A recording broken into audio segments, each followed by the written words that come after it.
அம்மா போட்டோ கொடுத்தாங்களே பாத்தியா? இல்ல. பேர் தெரியுமா? தெரியாது. வைரம்? எதையும் விசாரிக்காம கல்யாணம் பண்ணிப்பியா? காதலிக்கணும்க்கா. புடி, காதல் விட்ட வேற பேசவே மாட்டேன். நீ சொல்லுக்கா, வர போறவர் எப்படி இருக்கணும்? நல்லவனா? எப்படி கண்டுபிடிப்ப? கண்ணை பார்த்தா தெரியும். எனக்கு மின்னல், மழை, புயல் எல்லாம் வேணும். அதுல இருந்து ஒருத்தர் தேவன் போல புறப்பட்டு வருவாரு, பாரதி கவிதை பாடுவார். நீயும் அந்த மாதிரி ஒருத்தரை தேர்ந்தெடுக்க வேண்டாமா? இந்த முகம், இந்த உடல், என் பெண்மை, எதையும் நான் தேர்ந்தெடுக்கல.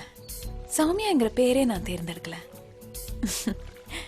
கணவனை மட்டும் ஏன் தேர்ந்தெடுக்கணும்? நான் இதை ஏத்துக்கவே மாட்டேன். அப்ப உன் தேவன் வர்ற வரைக்கும் காத்திருக்க போறியா? மாட்டேன். நேற்று என்பது ஒரு கற்பனை, நாளை என்பது ஒரு சிந்தனை, இன்று மட்டுமே நிஜம். இங்கே உட்கார்ந்து ஜலதோஷம் பிடிக்கிற வரைக்கும் கவிதை படி. நான் போறேன். நான் நட்டதும் ரோஜா இன்றே பூக்கணும்.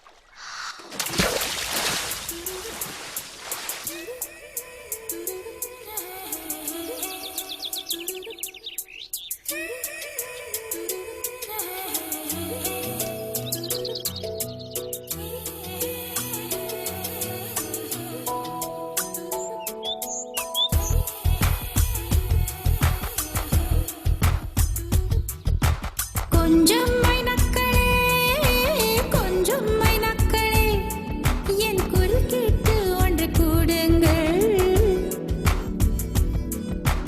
கொஞ்சம் மைனக்களே, கொஞ்சம் மைனக்களே, என் குரல் கேட்டு ஒன்று கூடுங்கள். அழகின்றே வர வேண்டும் என் தேவா.